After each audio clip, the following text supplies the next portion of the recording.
Guys हम सब लोग ये चाहते हैं कि हम जो भी काम करें, मेहनत करें, उसका हमें रिजल्ट फौरन से मिले। ये एक ह्यूमन की नेचर है। तो अगर आप ये चाहते हो कि आप जो वर्कआउट या ट्रेनिंग कर रहे हो उसको आपको जल्दी जल्दी रिटर्न मिले और आपकी जो बॉडी है वो जल्दी ट्रांसफॉर्म हो और मसल पैक ऑन करो, तो उसके लिए आपको अपनी ट्रेनिंग में कुछ ट्वीक्स करनी पड़ेगी। तो वो क्या ट्वीक्स हैं, हम कैसे अपनी ट्रेनिंग को मैनिपुलेट कर सकते हैं फास्टर रिजल्ट्स के लिए, इसके बारे में आपको मैं कुछ ऐसी टिप्स देने जा रहा हूं कि अगर आप इन टिप्स पे फॉलो करोगे गाइस, तो मैं आपको गारंटी देता हूं कि आपको बहुत जल्दी अपनी बॉडी में डिफरेंस फील होगा और आप महसूस करोगे कि आपके मसल फाइनली रिस्पॉन्ड करना स्टार्ट हो गए जो शायद पहले डोरमेंट थे। तो इस वीडियो में आगे बढ़ने से गाइस, अगर आपने अभी तक इस चैनल को सब्सक्राइब नहीं किया तो please subscribe to my channel, like this video, leave your comments in the comment box below and let's start the video. Focus on stretch mediated training. Guys, research पे रिसर्च होती जा रही है और हमारे पास इतना पाइल ऑफ प्रूफ इकट्ठा हो गया है कि हर वो मसल पार्ट आपका जो कि स्ट्रेच पोजीशन में है, अगर आप उसको स्ट्रेच पोजीशन में रखोगे तो आपका मसल ज्यादा जल्दी रिस्पॉन्ड करेगा और ग्रो करेगा। मिसाल के तौर पर बाइसेप की प्रीचर कर्ल्स अगर आप लगाते हो वर्सेस इंक्लाइन डंबल कर्ल्स, तो प्रीचर कर्ल्स में आपका आर्म फुली एक्सटेंड होने की वजह से ज्यादा स्ट्रेच होता है और ज्यादा हाइपरट्रोफी क्रिएट होती है वर्सेस डंबल कर्ल्स के। इसी तरीके से अगर आप ट्राइसेप की बात करो तो ओवरहेड ट्राइसेप एक्सटेंशन को अगर आप कंपेयर करो ट्राइसेप पुश डाउन के साथ, तो ओवरहेड ट्राइसेप एक्सटेंशन में ज्यादा लॉन्ग हेड आपका स्ट्रेच होता है, जिसकी वजह से वो ज्यादा जल्दी मसल रिस्पॉन्ड करता है। और रिसर्च ने प्रूव किया है कि 1.5 टाइम ज्यादा ग्रोथ होती है as compare to tricep push down के। इसी तरीके से क्वाड्स के लिए ओवरऑल डेवलपमेंट और स्ट्रेच के लिए स्क्वाट्स, इसी तरीके से हैमस्ट्रिंग के लिए सीटेड लेग कर्ल्स और आपके ग्लूट्स मसल के लिए आपकी आरडीएल्स और स्क्वाट्स, ये सब वो एक्सरसाइजेस हैं कि जिसमें आपका मसल सबसे ज्यादा स्ट्रेच होता है और ग्रो करता है। गाइस, चेस्ट के ऊपर डायरेक्टली रिसर्च नहीं हुई, लेकिन हम इस चीज से ये चीज इन्फर कर सकते हैं कि अगर आप चेस्ट की भी एक्सरसाइजेस में आप इस तरह एक्सरसाइजेस परफॉर्म करो कि आपका मसल जो है वो स्ट्रेच पोजीशन में हो, तो आपका मसल बाकी मसल भी इसी तरीके से ग्रो करेंगे। तो ये की है जो आपने अपनी ट्रेनिंग में ट्वीक करके अपनी ट्रेनिंग प्रोग्राम को चेंज करना है और ज्यादा जल्दी मसल ग्रो करने के लिए ये बहुत इंपॉर्टेंट है। गाइस, इस ट्रेनिंग को इंप्लीमेंट करने के लिए आपको दो चीजों का बहुत ख्याल रखना पड़ेगा। नंबर 1 कि जब भी आप एक्सरसाइज परफॉर्म कर रहे हो तो जब आप नेगेटिव अपने रैप के पोर्शन में आते हैं उस वक्त आपने बार को या वेट को स्लो डाउन करना है, और जब आप बिल्कुल स्ट्रेच पोजीशन में आ जाए उस वक्त आपने आधे सेकंड का होल्ड करना है वहां पर, और उसके बाद तेजी से जो पॉजिटिव पोर्शन है आपका रेपिटेशन का उसमें तेजी से पुश करना है। तो इससे क्या होगा कि आपको स्ट्रेच का भी पूरा फायदा मिल जाएगा और कॉन्ट्रैक्शन भी आपकी प्रॉपर हो सकेगी।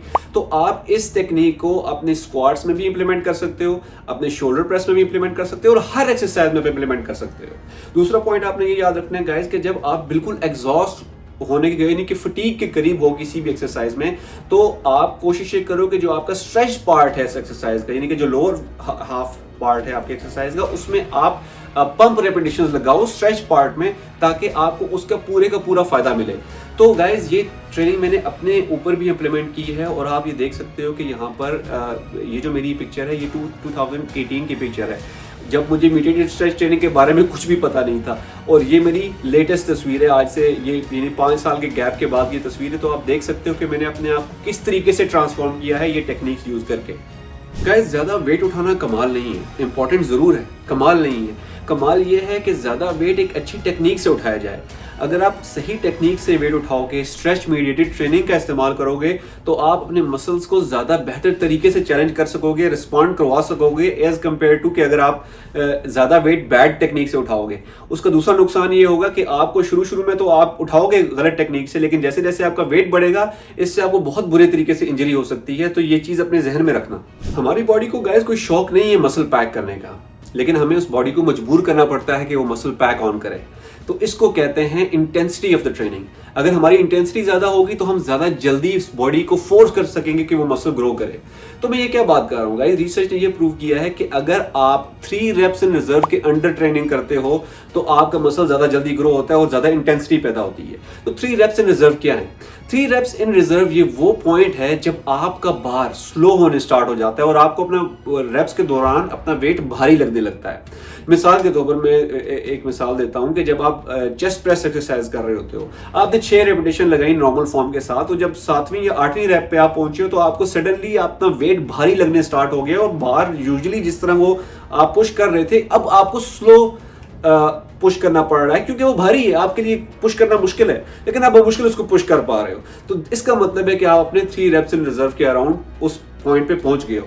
लेकिन आप ये बात याद रखना कि ये कोई आपको लग रहा होगा कि ये बहुत ही आसान काम है, ये आसान काम बिल्कुल भी नहीं है। रिसर्च ने ये प्रूव किया है कि जो आम तौर पर ऑन एवरेज जो लोग जिम जाते हैं ना, वो तकरीबन 10 रेप्स अंडर एस्टिमेट करते हैं अपने 3 RIR की। अब ये क्या चीज़ है? इसका मतलब ये है कि वो 10 रेप्स से पहले उनको ये लगता है कि यार हम तो उस पॉइंट पे पहुंच गए, हालांकि ऐसी बात नहीं है। ना सिर्फ ये, बल्कि जो आपके ट्रेंड एथलीट्स हैं, जो प्रोफेशनल बॉडी बिल्डर्स हैं, वो भी 2 रेप्स को तक अंडर एस्टिमेट उन्होंने किया है 3 RIR को। तो आप खुद सोच लो, ये चीज़ आती है एक्सपीरियंस से, तो आपको पता चल जाए कि वाकई ये आपका 3 RIR है। लेकिन आपने फेलियर तक नहीं जाना, आपने बस जैसे ही आपको लग रहा है कि आपको मुश्किल हो रही है एक सही फॉर्म के साथ अपने रेप को या बार को पुश करने में, that is the point के where you are around 3 reps in reserve and which is very important for your muscle intensity। मैं भी जब पहले एक्सरसाइज किया करता था तो I was just going through the motion। मैं वेट तो उठा रहा था ज्यादा, लेकिन मुझे ये नहीं पता था कि मुझे कितना ज्यादा कब तक पुश करना है। मैं कभी कभी जल्दी 3 4 5 रेप्स लगा के मैं छोड़ देता था, क्योंकि वेट हैवी था, मैं ज्यादा पुश नहीं कर पाता था। लेकिन जब मैंने इस टेक्निक को इंप्लीमेंट किया और मुझे इसके बारे में पता चला, तो मैं थोड़ा ज्यादा एफर्ट डालनी स्टार्ट की कि मैं देखूं तो सही कि मैं कितना पुश कर सकता हूं। गाइस ट्रस्ट मी कि इसने सारी गेम चेंज कर दी, और मुझे लगा कि विद इन फ्यू वीक्स कि आई एम गेटिंग बिगर, और मेरे मसल्स डिफाइन हो रहे हैं, मेरे जो शोल्डर्स हैं, मेरे बाइसेप्स हैं, मेरी चेस्ट, इवन मेरी लेग्स जो मेरा वीक पार्ट था, वो भी मैंने बड़े बेहतरीन तरीके से इस टेक्निक को यूज करके डेवलप किया है। गाइस इंटेंसिटी डालने के लिए आपको 2 पॉइंट का ख्याल रखना पड़ेगा। नंबर 1, जब भी आप एक्सरसाइज स्टार्ट करो तो अपने जहन में ये सोचो कि आपको पता तो है कि मुझे पेन होगी अगर मैंने पुश किया ज्यादा अपने 3 RIR में, लेकिन आप ये सोचो कि अगर मैंने पुश कर लिया तो मुझे रिवॉर्ड क्या मिलेगा। तो जो आपको पेन होगी उसको आप एसोसिएट करो गेन के साथ, कि अगर मैंने ये काम कर लिया तो कल मेरा मसल ज्यादा जल्दी ग्रो होगा। तो जब आप एक रिवॉर्ड डालोगे ना उस एफर्ट के साथ, तो फिर आपको जल्दी रिजल्ट्स मिलेंगे। सेकंड पॉइंट ये है कि जब भी आप एक सेट लगाते हो गाइस, बहुत से लोग सोशल मीडिया पे डिस्ट्रैक्ट हो जाते हैं, कुछ घर वालों से बात करते हैं, कुछ गर्लफ्रेंड्स को टेक्स्ट करने लग जाते हैं, और दुनिया भर के काम उनको याद आ जाते हैं। तो ये जहन में रखो कि रेस्ट जब आपका पीरियड होता है, उसमें अपने जहन को मेंटली प्रिपेयर करना होता है अगले सेट के लिए, बहुत इंपॉर्टेंट है।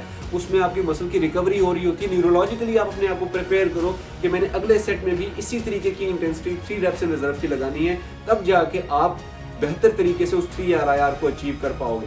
अभी तक अगर आपको इस वीडियो से कोई भी वैल्यू मिली है ना गाइस, तो please subscribe to my channel, like this video and share with your friends and family, और मुझे बताना कि अगली वीडियो किस टॉपिक पे बनानी चाहिए। गाइस रिकवरी बहुत इंपॉर्टेंट है, और देखो साइंस ने तो ये तो कह दिया है कि आप पर वीक एक मसल ग्रुप के 20 सेट लगा सकते हो, लेकिन इसका मतलब ये नहीं है कि आप ज्यादा लगाओगे तो आपको ज्यादा बेटर रिजल्ट्स मिलेंगे। नहीं, हर बंदा डिफरेंट है।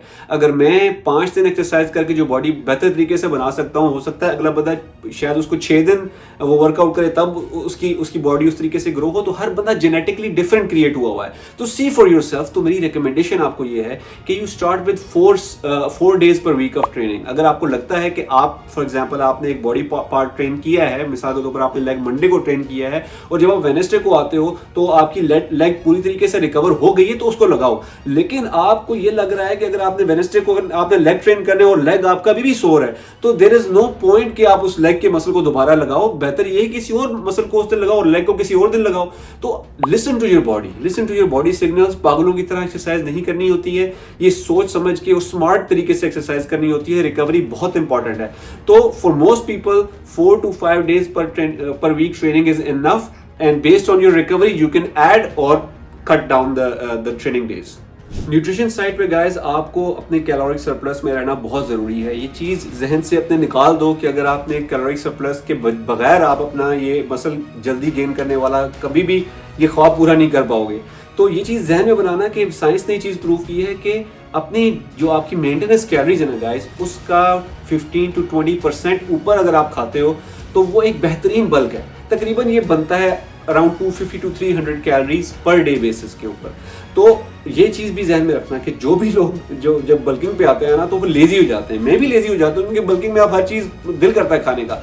ज़्यादा आप अनाप शनाप खाओगे ना बल्किंग में, तो होगा ये कि आप फास्ट डर्टी बल्किंग कहते हैं उसको, जल्दी बल्क करोगे और आपका फैट जो है वो 10 टाइम्स ज़्यादा गेन होगा as compare to lean bulk. Lean bulk का मतलब ये कि 250 से 300 कैलोरीज जब आप खा के जो आप बल्क करते हो। तो ये चीज प्रूव की गई है साइंस में, एक कंपैरिजन किया गया है दोनों में। उसमें ये देखा गया कि मसल गेन तकरीबन बराबर ही होता है, लेकिन फास्ट बल्किंग करने वाले का फैट गेन ज्यादा होता है। अब आप खुद सोचो कि आप पूरे जैक्ट हो, मस्कुलर हो, लेकिन आपकी तोंद बाहर निकली हुई है, तो अच्छा लगेगा। तो इससे बेहतर नहीं है कि अपने पैसे भी सेव करो, अपनी कैलोरीज थोड़ी सी ज़्यादा बढ़ाओ जो रिकमेंडेड है, और एक लीन तरीके से, लीन बल्क के तरीके से अपने मसल गेन करो।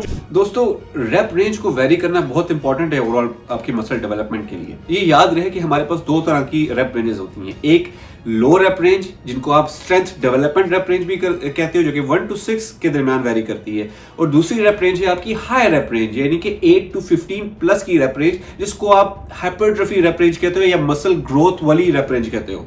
अब ये दोनों जो रेप रेंजेस हैं वो आपके डिफरेंट तरह के मसल फाइबर्स को टारगेट करती हैं। ये याद रखें गाइस कि हमारी बॉडी में दो तरह के मसल फाइबर्स होते हैं। Number 1 fast twitch muscle fibres, जिन्हीं के हमारे जो बड़े मसल ग्रुप्स इनमें आते हैं, जैसे कि आपकी legs, back, chest, type 1 muscle fibre या फिर फास्ट ट्विच मसल फाइबर्स कहलाते हैं। जो स्लो ट्विच मसल फाइबर्स हैं वो आपके छोटे मसल ग्रुप्स हैं, जैसे कि आर्म्स, आपके शोल्डर्स। तो अगर आप लो रेप रेंज यानी कि स्ट्रेंथ वाली रेप रेंज रखोगे तो वो प्राइमरीली आपके फास्ट ट्विच मसल फाइबर्स को इंगेज ज्यादा करते हैं, और अगर आप हायर रेप रेंज रखोगे तो आपके छोटे मसल ग्रुप्स को ज्यादा टारगेट करेंगे।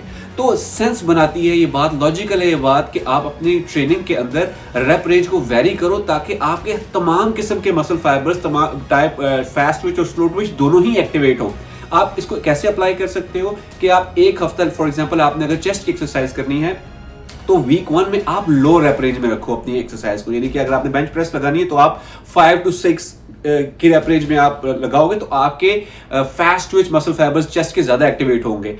अगले वीक में जब आप आओगे तो आप 8 to 10 या 10 प्लस की रेप रेंज में अगर आप लगाओगे तो आपके चेस्ट के slow Twitch muscle fibres activate होंगे, क्योंकि आपके जो बड़े मसल ग्रुप्स हैं उनमें दोनों ही तरह के फास्ट और स्लो ट्विच दोनों ही होते हैं, लेकिन फास्ट की जो क्वांटिटी है वो ज्यादा होती है, स्लो की कम होती है। तो आप इस तरीके से अगर आप रेप रेंजेस को वेरी करोगे तो आप एक overall wider spectrum of fibres को रिक्रूट कर सकोगे अपनी एक्सरसाइज में, और आपका ओवरऑल मसल की डेवलपमेंट बहुत बेहतरीन तरीके से हो सकेगी। तो like, comment, subscribe and share. तो मैं आपको मिलता हूं इसी के साथ नेक्स्ट वीडियो में। अस्सलाम वालेकुम।